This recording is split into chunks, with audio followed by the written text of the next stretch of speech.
Well, hello, I'm Tony Bove. I'm the author of iPod and iTunes for Dummies, iPod Touch for Dummies, iLife 11 for Dummies, and about a dozen other computer books.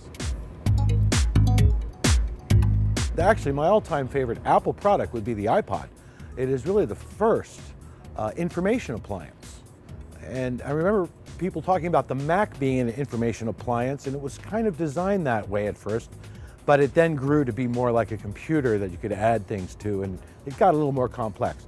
The iPod was really the first information appliance. You put information on it and then you play it. And that really opened up the design for us to have all kinds of new devices, and specifically the iPhone, which is based on the iPod design, and the iPad, both of which take the concept much further. And I think the iPod was really the most revolutionary product. Well, the iPod Touch is really a whole new device. First of all, it runs apps, which is a very important aspect. Now that we have an iPad to look at as the future of computing, we now realize that the iPod Touch is like a smaller iPad.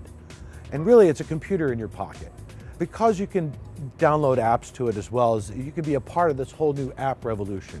And you can do it less expensively and without a contract to a carrier with an iPod Touch. Oh, almost all of them. But I'll tell you the ones I used this morning just to get here. One is Rootsy, which helps me find the bus schedules and plan a bus, my traveling on the bus. I use iDisk all the time to collect and look at files that are on my hard drive. I use iBooks to read a lot of books. I certainly use the social network apps, Facebook, MySpace, LinkedIn. It's the suite of applications that comes with every Mac.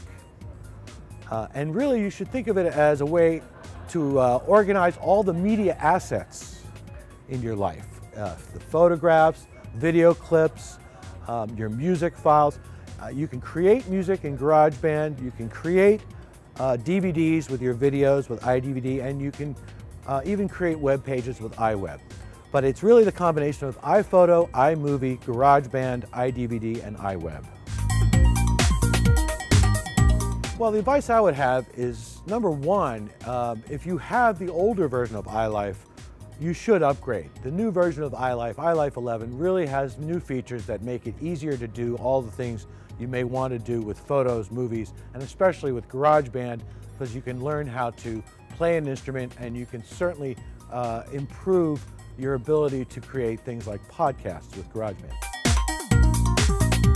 Don't be afraid if you think you don't have the talent to use these products, if you don't have talent as a photographer, as a videographer, or as a musician, because these programs make it easier to become a very good photographer or to take your photos and really improve them, especially with iMovie and videos and with GarageBand, because you can actually create professional quality content without really that much talent. iLife really helps you do that.